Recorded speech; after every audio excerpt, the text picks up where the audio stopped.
بینەرانی خۆشەویستی تلڤیزیۆنی کۆمەڵە، سڵاوی خۆم و باقی هاوکارانم پێشکەشتان بێت. هیوادارم مەجالتان بێت تا بەرنامەی ئەم هەفتەی تەندروستی لە تلڤیزیۆنی کۆمەڵە بینەرمان بن. بەڕێزان، بە پێچەوانەی بەرنامەکانی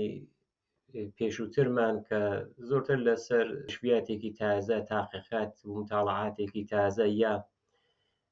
بەڕاستی نەخۆشینێک چارەسەرکردنی ڕێگە چارەسەرگەرێکی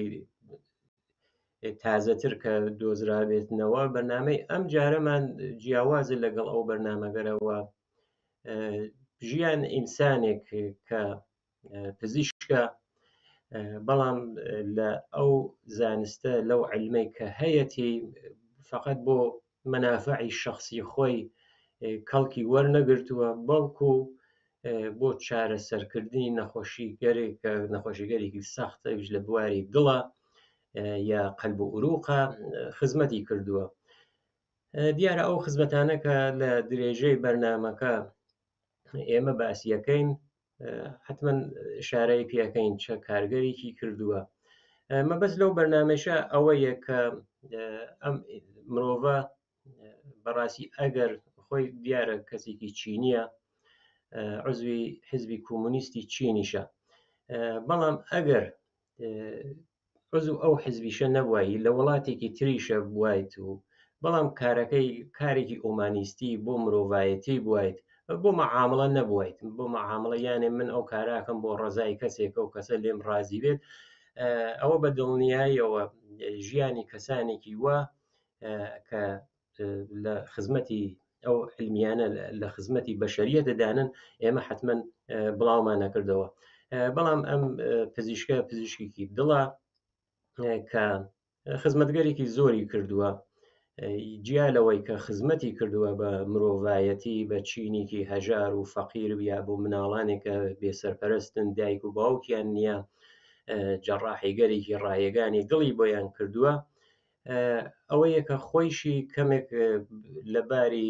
فکریەوە بڵێن، لەباری زانستیەوە کارگەرێکی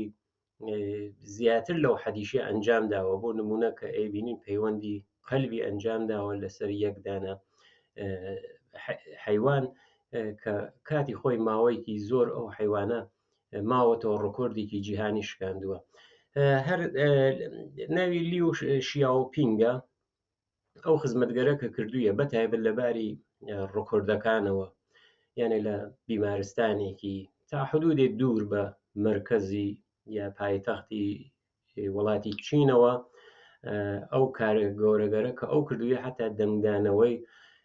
بووە لە ناو ئەو ڕۆزنامەگەر یا سایتگەر ئینترنەتی علمی پزیشکی لە وڵاتە غەربیەکانە. من هەروەکە چاوێکە مەخشان بۆ ژیان و کارەکانی ئەمدی لە ساڵی 2013 بەملاوە لە ئەو جەریدەگەرە لە ئەو سایتە ئینترنەتیە پزیشکیگەرە لە وڵاتەگەرەی وەکو ئامریکا، کانادا و ئینگلیس ناویان بردووە خزمەتەکانی، ئەوبەت ئەوان زۆرتر لەباری علمیەکەی و ئەو کارە ئەو سرعت ئەمەڵەکە ئەو کەسە بوویەتی. بۆیە بەرنامەی ئەم هەفتەمانە خزمەتی خۆبەخشانەی پزیشکیکە بۆ ئەو کەسانەی کە نیازمەندن. هەروە وتم کە خۆیش لە مەقالەی کە ئەو چونکە جایزەیەکی تری بردووەتەوە هەر لە وڵاتی چین، ئەو خۆیان ئەویان نەوتووە ئەو سەرتیتری کە ئەو مەجەلە علمی چینە داینیا و نووسوی کە جەڕاحێکی فداکاری دڵ و دەمارەکان کە بە لێدانی دڵەکان یارمەتیەکات، یانێ ئەو دڵگەرەی کە گەرەێکیانە لە لێدان کەون یارمەتیانەدا کە کەونەوە لێدان. مەبەستی ئەوەسە کە بێتەوە سەر جێگەی خۆی. لیۆشیا و پینگە کە وتمان ناوی ئەو کەسەسە متخەسیسی قەلب و ئوروقە، تقریبەن ئیسە ماوەی 14 هەیە بڵێن 40 ساڵێکە لەو بوارە خزمەتەکات. تقریبەن چەندین جایزەیشیان داوە پێ لە 2025 لەو وڵاتە جایزیسانەوە، جایزەیەکی تریشیان داوە پێتر جایزەی خزمەت بە خەڵکە. ئەم کەسە ئەوەی کە لەو مەقالە هاتووە ئەڵێت کە عزوی حیزب کۆمونیست چینە، لە توول دەورەی حرفەیی خۆی یانی لە بواری پزیشکیە هەم کەسێکی دڵسۆز بووگە و هەم وەکو ئەندامێک مەسئولیەت پەزیریش بووگە. ئەوەیە کە ئەم لیوە یەکێک لەو کەسانەسە کە بۆ تەخەسوس یعنی پزیشکیەکەی لە چینە ئەگرێت بۆ تەخەسوس ئەڕواتە دەرەوەی چین. لە زمانی ئیسلاحات و ئەوەی کە ئەیامۆت دەرهای باز دەرگاکان باز تێتەوە بۆ چین. کاتێک کە تێتەوە چین ساڵی 1970 لە شاری پکە تا ساڵی 1970 لە شاری پکەنە پایتەختی چینە ئەبێت. لە 1970 ئەڕوات بۆ یەکێک لە ئوستانەکان یا محافزەکان بەناو هیلۆنگ جیان ئەڕوا بۆ ئەو شوێنە. من هیوادارم ناوەکان چۆن چینیە من باش تەلەفۆزیانکەم. ئەو ئوستانە ئەوەیش بڵێن کە مرکز ئوستانەکەی ناوی هاربینە، بەڵام ئەمەڕوا بۆ شارێک کە ئیسە ئەو شارە تقریبا بەهۆی ئەم بیمارستانەوە کە ئەم دروست خزمەتی تێکردووی مەشهورە. ئەو بەتە حادسەیەکی تریش هاتە پێشەوە ئەو شارە کە ماوەی کەفتە سەر ڕۆژنامەکان بەهۆی ئینفجارێکەوە کە ڕوویدا لە بەنادر کەشتیە تیانجینی ناوە. ئەوە حتممە شارەی پێکەین کە ئەو کاتیشە چیان کردووە. ئەو کاتە یانی 1970 کاتێک کە ئەڕوا بۆ ئەو ئوستانە ئەم لێنە هەوڵەدا دەڵێ من هاتوو متخەسیسی قەلب و عروقیشە لە دەرەوە خوێندوویە کە بیمارستانێکی دڵ لەوێ دروستکەن. تقریبا ئەڵێت کە عمل جەڕاحی قەلب باز تایسە خۆی کردووە چۆن تیمەتریشەیە، بەڵام ئەو عملگەرە کە خۆی لەوێ ئەنجامی داوە ئەڵێ زیاتر لە 3000 دانە عمل جەڕاحی قەلبی کردووە بۆ نەخۆشەکان نەهەر لەو ئوستانە بەڵکو لە 23 ئوستانی تریشە، یانێ لە ئوستانگەر تریشەوە جیا لەوە ئەتوانن بێنوە ئەو خزمەتگەریانە بۆی کردووە. خۆی کە ڕئیسی ئەو بەشی قەلبیشەسە ئەو خەستەخانەشە من شارێکی پێکەم ئەگەر مەشهورە بەناو تێدا TEDA بەناو تێدا ئەناسرێت. ئیسلاحەکەی چییە؟ تقریبا وەکشێ بیمارستانێکە بوو بە بینولملەلیش احتماڵەن لەو ناو هاتوێت. ئەڵێت کە لە ساڵی 1992 ئێمە دووبیانە پەیوەند قەلبمان لە 6 ڕۆژە، یانێ لە توول 6 ڕۆژە بڵین یەک هەفتە دوودانە پەیوەند قەلبیان ئەنجام داوە. بۆ پەیوەند قەلب کارێکی زۆر سەختە، دوودانە ئەویش لە یەکدانە بیمارستانە کارێکی زۆر بوو. ئەوش ساڵی 1992 چونکە تەکنۆلۆژیسە وەسیعترەوە بوو بە ڕۆبۆتکردن بەکاریانەگرن، بەڵام لەو کاتە ئەوە خۆی زۆر کارێکی گەورە بوو. ئەڵێت هەر لە دەسامبری ئەو ساڵیشە ئەوڵین پەیوەند تەرکیبی سی و دڵیشمان هەر لەوێ ئەنجامدا کەەوە جەڕاحیکی دووبارە بازە قەفەسەی سینە بازە کردێت ئەو بۆریگەرە یا ئەو لوولە هەواگەرە ئەو شەریانگەر قەلبە لەوێ جەڕاحی ئەەکەن کە ئەڵێت کە ئەو کاتیشە نقطە عەتفێ بوو لە تاریخی نەشتەرگەری و جەڕاحی لەو وڵاتە. لە ئاکادمی علوم پزیشکیشە لە چینە تقریبا مدەتێک مدیریت بەدەستێرێت، بەڵام کە ئەڕواتەوە بۆ پکەن لێنە ساڵی 2000 ئەم تەسمیمێکە کە ئەو خۆی مەقالە نووسیانە نووسن تەسمیمێکی غەیرە منتەزەرەی گرتووە. دیارە شوێنەکەی شوێنێکی باش بووگە لە پایتەختی چینە بووگە حتممە لە یەکێک لە باشترین بیمارستانەکانە بووە. ئەو کارە کە ئەو کردوویە و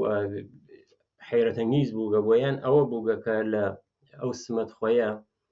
استەحفای داوە، یعنی ئەوەی کە ڕئیسی ئاکادمی علوم پزیشکی بووگە لە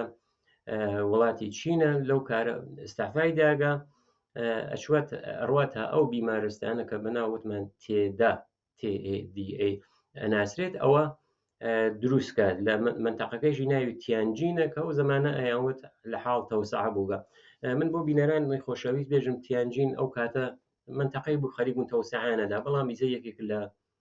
منتەقە تەوسعە یافتەکانی وڵاتی چینە. ئەڵێت ئەو کاتە منتەقەکە ئەو بیمارستانێکە دروستی کردووە زۆر شوێنێکی دوور بوو، ئەرزە کە دایان پێیان خاکەکەیشی هەم شۆر بوو هەم ئەوەی کە حاڵەتێکی قەلیایشی بوو. ئەم تیانجینە تقریبا وتم جیا لەوە بیمارستانەکە ئیسە مەشهورە بەناو ئەو عەمەڵ جەڕاحی دڵ و شتاکات تقریبا ساڵ 2015 لەوێ ئینفجاری ڕوویدا لە یەکێکی لەو کانتینەرگەرە چون بەندەریشە شارەکە ئەو کانتینەرە تەقی 1 دقیقە یا کەمتر لە 1 دقیقە هۆکارەکەی وازانە مەوادێکی شیمیایی بوو چەندین کانتینەرتر منفجر بوو تقریبا 173 نەفەر کوژران و سەدها کەسیش برینار بوون ئەم بیمارستانە و ئانە توانی بێ ئەوەی کە پەنا بوات بۆ بیمارستانەکان ئوستانگەرێکی تر یا شارەکانی تر ئەعزام کات خۆی توانیت ئەو زەخمیە ئەو حەجمە زۆرە زەخمیە چارەسەریان کە لە خزمەت گوزاریە گشتیەکانە ئەو خزمەت گوزاریە گشتیە کە لەوێ هەوڵیانداوە تا ساڵ 2007 ئەمان توانی گەنە تەوافق نامەگەر بیمەی دەرمانی بین ئوستانی ڕێخانیانە ئوستانێتر ئەو من نازانم چۆنە لە باری قانونی لە وڵاتە دیارە حتمما بیمەی ئوستانێ دەگوستانێترە بۆ ئەوە ئەگەر کارایی بێت ئەو سلسلە کارگەر ئیداریە هەست ئەڵێت ئەوەشیانە ڕێندازی ڕێخستووە هەر لەسەر ئەو کارە کۆمەڵایەتی و بیمە کۆمەڵایەتی گەرە ساڵ 2007 تەوافقنامەیەکیان لەگەڵ بیمەی دەرمانی هەمەگانیە ئیمزا کردووە بۆ کۆنتڕۆڵ لە ڕێگەی دوورەوە یانە بۆ نمونە ئەگەر کەسێک لەو وڵاتێکی خۆپان و بەرینە ئەو سەری وڵاتەوە بێت بۆ ئەوە بتوانێت لەو ئیمکاناتە کەڵگوەرە بگرێت ئەڵێت ئیسێشە ئەم بیمارستان تێدا تەنیا بیمارستان دەوڵەتیە لە چینە کە ئیسلاحاتێکی تازە لە مراقبەتگەر بێداشتی بە تۆر کامڵ ئەجراکات و عنوان پێشکامیشی لە ئیسلاحات بیمارستان دەوڵەتی منزوری ئەوەیە کە تەسهیلاتێک وەک بیمە خەدەماتێکی بڕوموستاری چارەسەر لە ڕێگەی دوور ئەمانیە بۆی دیاری کردووە یانێ ئەو وسعەتی خدمەتگوزاریەکەی دیاری کردووە ئەوە نییە کەسێک ئەگەر نەخۆش بێت حتممەە احتیاجی بێ بە پارتی و پارتیبازی و ڕشوەدان و ژێربێزی و ئەمانە یان و خزمەت گوزاری گەریانە کردووە بۆ بەرابەر شامڵ هەموو کەسەکان بێ ئەم لیوە کە خۆی یەکێک لە پزیشکێکی ماهریشە لە بواری دڵەوە یەک جمڵەی هەست کە ئەڵێت کە ینی بڕوای ئەوەیە ئەڵێت کە دەستنیشانکردن و چارە سەری زوو بە زووی نەخۆشیەکانی دڵ ئەو نکتەیەکی زۆر گرنگە بووی متخصصی کە قەلبە زۆر شارەزایشە ئەڵێت کە ئەگەر دەستنیشان بێ چارەسەرکەی نیشانەکانی نەخۆشیەکان قەلب ئەتانی بەری پێشی پێ بگرین یانێ ئەوە حاڵەتێکە کە غەرباڵگەری پێژن غەرباڵگەری یانێ ئەو وەکو ئێڵک جەمعیەتێک تێرن بەڕەسیانەکان ئەوینن نەزانن چەند مەواردێکیان کەسی چەند نەفەرێکیان لەو حاڵەتی ڕیسیان هەست یان نەخۆشن ئەمە غەرباڵگەری یا ئەوە کە وەکو ئێڵک استفادەی لەکەن بۆ ئەوە کەسانێکە ریسکی خەتەریان هەیە یان نەخۆشین نێکیان هەیە ئەو نەخۆشیگەرە جیا بکەنەوە بۆیە وتم ئەم پزیشکە چۆن خۆی بڕوای بەو کارە هەست کە نەخۆشیگەر دڵ ئەوە نییە کە کتوپڕ بێتە پێشەوە بەڵکو زەمینەی هەست بۆ نمونە دەمارێک بە یەک شەو تووشی ئینسداد و ئەوە نییە چۆری بیگرێت دیوارەکە دروست بێت خۆین نەگات بە قەلب سەکتە ڕووبە ماوەیەکی پێوان منزوری ئەوەیە کە بۆ ئێڵەکردن یا ئەو غەرباڵگەریە ئەبێت کاری بۆ بکرێت بۆ ئەوەی کە پێشتری تانن تەشخیص بن کە ئەو حاڵەتە کە حاڵەتی نەخۆشیەکانی دڵت لە چه بوارێکەوە بەڵام ئامارێکی زۆر عجیبی هەیە ئەڵێت کە هەر تحت ڕەهبەری و مدیریەتی ئەم پزیشکە کە لیوی ناوە ئەم بیمارستانە ئەوڵین مرکز غەرباڵگەری سیستماتیک یانە مدێر دقیق بە بەرنامە بە ئاماری بۆ نەخۆشیگەر مادەرزادی قەلبی لە چینە داناوە کە ئامارێکی زۆرە تقریبا نووسی 1.4 ملیۆن 1.4 ملیۆن کیلومتری پوششتاوە دیارە ئەو ئستانە من هەر لە سەر نەخشە بینەرانی خۆشەویستیشمان لەو ویدۆوە کە هەیە ئەیبینن یەکدانە ئوستانێکی چکۆلەس لە بەشی تقریبا شمال شەرقیە بەڵام ئەو وسعەتە 1.4 کیلومتر تقریبا وسعەتێکی زۆرە کە محدودەیەکی زۆرە ئامارەکەیش زۆر ها لەسەرە یانێ ناخۆشیگەر مادەرزادی قەلب مناڵە، یعنی ئەو مناڵگەرەی کە لە دایکە بن ئەو نەخۆشییانە هاتیەوە، یعنی هەر بە مەحز تەوەلود ئیتر ئەو نەخۆشیگەر مادەرزادی دڵ ئەناسرێ 1,600,000 مناڵیان غەرباڵگەری کردووە، یعنی 1,600,000 مناڵ تۆ غەرباڵگەری بکەیت واقعەن ئامارێکی زۆر وەسیعە کە زەحمەتێکیان کێشاکە دیارە چە کلینیکێکی وەسیعیان داناوە. جیا لە مەیشە ئەو نەخۆشیگەر مناڵانە یعنی ئەو حاڵەتەی کە بۆ مناڵان تێتە پێشەوە ئەمان هاتکن جەڕاحیەکانی ڕایگان کردووە، یعنی بەهۆی ئەوەی کە مناڵەکە لە دایک بوو بە جیا لەوەی کە ئایا تواناییان هەز معموڵەن ئەکسەرن بیمەکانیان هەیە لەوێ، بەڵام ئەو ڕایگان کاریانە ڕایگان کردووە تقریبەن جەڕاحیگەرێکیشیان کردووە کە بە جەڕاحیگەری ئیسلاحی ئەناسرێت بۆ نەخۆشیگەر مادەرزادی دڵی مناڵان 16,000 مناڵی هەتیم یعنی بێدایک و باوکی یا مەحروم بووبن کەسانێکی هەژار لە چینە هەژارەکان و دەستەنگەکانی ئەو وڵاتیان جەڕاحی کردووە. 16,000 مناڵ ئەویش کە هەتیم بیا ئەوەی کە لە بنەماڵەگەرێکی مەحروم بووبن. من لێرە وەکو شارێک بۆ بینەرانی خۆشەویستمان بێژم معموڵەن نەخۆشیگەر مادەرزادی دڵ نەخۆشیگەر دەریچەن، یعنی نەخۆشیگەر دەریچە ئەو حفرەگەرەی کە لە دڵی مناڵانە هەیە وەخت هەیە لە بین دهلیز ڕاست و دهلیز چەپە ئەو بەشەی ئەو دوودانە حفرەکە هانە سەرەوەی دڵە ئەو دیوارێکە لە بینیانە ئەو دیوارە کونیکی هاتێ یا پێش لە خواریشەوە هەرواییانە لە بین بەتنەکانە ئەو دوودانە ژوورە یا ئەو دوو حفرەیەکە لە خوارەوە هەیە بە بەتنە ناسرێت ئەو دیوارێک ها لە بینیانە کونیکی هاتیە یا تەنگی دەریچە مەخصوسەن ئەم تەنگی دەریچەی میتراڵیشە زۆر لە مناڵانە شایعە ئەمان توانیویانە 16,000 عملیان بۆ ئەوانە ئەنجام داوە بۆ 16,000 دانە عمل کە شامل مناڵگەرێکی هەتیم و مەحروم و بێدایک و باوک بووبن. لەم زمینە جەڕاحیەکانیان لە باری ڕفای عمومی و بگەیانە خۆ بەشی ئەو مناڵانە کە بنەماڵەکانیان دەستکورت بوون یا ئەوانەی کە بێدایک و باوک بوون ئەوە ڕووکردی گەورەترین نەشتەرگەریگەر ڕفایی گشتی بوو کە لە چینە لەم بیمارستانە ئەنجام درراوە مەبەستی ئەوەی لە شوێنگەر تریشە ئەم ڕفایی گشتیە بۆ مناڵگەرێکی بێسەرپەرست یا بنەماڵەگەرێکی هەژار ئەنجامە دەرگێت بەڵام ئەم بەشە لێرە بۆ مناڵان ئەوی جەڕاحی دڵ بووگە ئامارەکەی زۆر هالە سەرەوە. تقریبا بۆ بازی کارگەر تریش کە ئەنجام درراوە من بە تۆری خولاسە شارێکی پێکەم کە بزانن ئەم ئینسانە کە بە هیمەتی ئەو زەحمەتگەرە کێشاوە بۆ ئەو نەخۆشی گردووە چی کردووە. لە ساڵ 2009 لیو تیمەکەی هاوکاریان دەست پێ کردووە لەگەڵ ئاکادمیکی فەناوەری. ئەو ئاکادمی فەناوەری بەڕاستی بۆ بینەرانی خۆشەویست من بێژم نازانم ئەگەر من بیکەم بە کوردی نازانم چۆن عینەکەم بەڵام تقریبا ئەگەر هەر ئەو شێوە فارسیەکەیشی بێژم تقریبا دیارە چەست ئەمان یعنی کارگەرێک قەلب هەیە وەختەس لە کارەکە فێت زعیفە بێتەوە ئەبی وەکو باتری یارمەتی بدەیت بێتەوە کار ئەمان هاوکاریکیان لە 2009 دەست پێ کردووە لەگەڵ ئاکادمیک بەناو فەناوەری پەرتابگەر چینی بوو تەوسعی قەلب مەسنوعی شناوەر مەغناتیسی نەسڵ سێ.